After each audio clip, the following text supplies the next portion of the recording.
भारत के जोधपुर शहर में आसमान को छूता हुआ एक विशाल किला है। ऐसा लगता है मानो उसे खुद सूरज ने बनाया हो। ये है मेहरानगढ़। पर जानते हैं, इसकी शानदार दीवारों के पीछे श्राप, बलिदान और बहादुरी की ऐसी कहानियां छिपी हैं जो आज भी वहां की हवाओं में गूंजती हैं। तो चलिए आज इस सूर्य किले के रहस्यों की परतों को खोलते हैं। मशहूर लेखक रुडयार्ड किपलिंग ने जब इसे देखा तो कहा, एक ऐसा महल जिसे शायद टाइटन्स ने बनाया हो और सुबह के सूरज ने रंगा हो। और सच कहूं, ये कोई बड़ा चढ़ाकर कही गई बात नहीं लगती। ये किला जोधपुर के आसमान पर एक ताज की तरह सजता है और इसकी भव्यता देखने वालों को सच में हैरान कर देती है। लेकिन क्या हो अगर मैं कहूं कि इस आलीशान किले की नींव एक साधु के श्राप और एक इंसान की कुर्बानी पर रखी गई है। जी हां, इसके इस खूबसूरत शक्ल के पीछे एक बहुत ही, कह सकते हैं, एक डार्क कहानी छिपी है जो आपको सोचने पर मजबूर कर देगी। तो हमारी कहानी की शुरुआत होती है किले की नींव की एक किंवदंती से। ये एक ऐसी कहानी है जो आज भी वहाँ के लोग सुनाते हैं और ये इस किले की मौजूदगी में एक रहस्य का पर्दा डाल देती है। तो किस्सा कुछ यूं है कि जिस पहाड़ी पर यह किला है, वहां पहले चिड़िया नाथ जी नाम के एक साधु रहते थे। जब राजा राव जोधा ने एक किला बनाने के लिए उन्हें वहां से जाने को कहा तो वो बहुत गुस्सा हुए और उन्होंने श्राप दे दिया कि यह किला हमेशा पानी की कमी से जूझेगा। अब इतने बड़े श्राप को तोड़ने का सिर्फ एक ही उपाय था, एक मानव बलिदान। तब राजाराम मेघवाल नाम के एक शख्स ने अपने राज्य के लिए एक अविश्वसनीय बलिदान दिया और स्वेच्छा से खुद को किले की नींव में जिंदा चुनवा लिया। तो ये तो थी एक पौराणिक कथा। चलिए अब मिथक से हटकर इस किले के असली वेरीफाइड इतिहास की तरफ बढ़ते हैं, क्योंकि ये किला सिर्फ एक कहानी नहीं बल्कि सदियों की रणनीति, वास्तुकला और शासन का एक जीता जागता सबूत है। सबसे पहले तो इसका नाम ही बहुत कुछ कहता है। मेहरानगढ़, ये शब्द संस्कृत के मिहिर यानी सूर्य और गढ़ यानी किले से मिलकर बना है, मतलब सूर्य का किला। ये नाम राठौड़ वंश के शासकों को सम्मान देता है जो खुद को सूर्य देव का वंशज मानते थे। और हाँ, ये किला कोई एक दिन में बनकर तैयार नहीं हुआ। इसकी कहानी 1459 में राव जोधा के साथ शुरू हुई, जब उन्होंने अपनी राजधानी को एक ज्यादा सुरक्षित जगह पर ले जाने का फैसला किया। लेकिन आज हम जो किला देखते हैं उसका ज्यादातर हिस्सा 17वीं शताब्दी में महाराजा जसवंत सिंह के दौर में बनाया गया था। मेहरानगढ़ सिर्फ एक शाही महल नहीं था, असल में ये एक अभेद्य, मतलब एक इम्प्रेग्नेबल मिलिट्री फोर्ट था।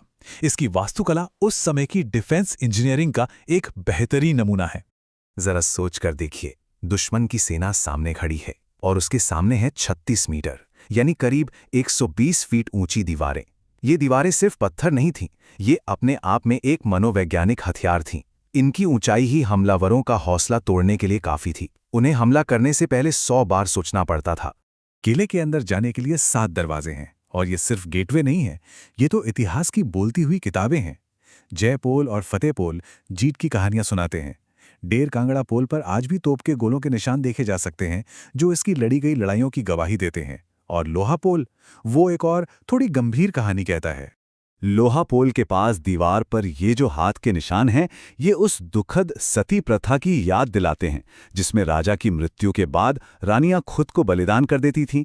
ये किले के इतिहास का एक बहुत ही मार्मिक और जटिल हिस्सा है जो उस दौर की कठोर सामाजिक सच्चाई को हमारे सामने लगता है। किले की सुरक्षा सिर्फ ऊंची दीवारों और बड़े दरवाजों तक ही सीमित नहीं थी। इसके अंदर राजमाता की सुई जैसे गुप्त रास्ते भी थे। ये इतने संकरे थे कि एक बार में बस एक ही इंसान निकल सकता था। मतलब घेराबंदी के वक्त शाही परिवार को सुरक्षित बाहर निकालने के लिए ये एक शानदार स्ट्रेटेजिक प्लानिंग थी। चलिए अब इन कठोर बाहरी दीवारों के पार चलते हैं और देखते हैं कि अंदर की दुनिया कैसी थी। किले के भीतर महलों का एक संसार है जहां कला, लग्जरी और संस्कृति एक साथ बसते थे। यहाँ का कॉन्ट्रास्ट वाकई कमाल का है। बाहर से देखें तो मेहरानगढ़ युद्ध के लिए बना एक मजबूत किला है, लेकिन जैसे ही आप अंदर कदम रखते हैं ये एक शानदार महल में बदल जाता है जिसे राजसी जीवन के लिए डिजाइन किया गया है। यहाँ बारीक नक्काशी, सुंदर आंगन और भव्यता का एक अलग ही नज़ारा है। यहाँ के हर महल की अपनी कहानी है। जैसे मोती महल जहाँ राजा अपनी प्रजा से मिलते थे, शीश महल जिसकी दीवारों पर शीशों का बारीक काम है, एक प्राइवेट अपार्टमेंट था, और फूल महल जिसकी छत पर सोने का काम है, वो मनोरंजन और जश्न के लिए एक खास जगह थी। हर महल अपने मकसद और कला का एक बेजोड़ नमूना है। मेहरानगढ़ सिर्फ इतिहास का एक पन्ना नहीं है, ये एक जीती जागती, सांस लेती हुई विरासत है जो आज भी एक महत्वपूर्ण कल्चरल हब के तौर पर काम कर रही है और अपने अतीत को वर्तमान से जोड़ रही है। आज किले के अंदर एक शानदार म्यूजियम है। इसके शस्त्रागार में राव जोधा और यहाँ तक कि मुगल बादशाह अकबर की तलवारें रखी हैं। दूसरी गैलरीज में शाही पालकियां, राजस्थान की रंग बिरंगी पगड़ियां और मुगल बादशाह शाहजहां का तोहफे में दिया गया एक खूबसूरत चांदी का हौदा भी देखने को मिलता है। और आज के दौर में मेहरानगढ़ की पहचान कई अलग अलग रूपों में है। ये जोधपुर RIFF जैसे इंटरनेशनल म्यूजिक फेस्टिवल्स की मेज़बानी करता है। Rao Jodha desert rock park के जरिए पर्यावरण संरक्षण का काम भी कर रहा है।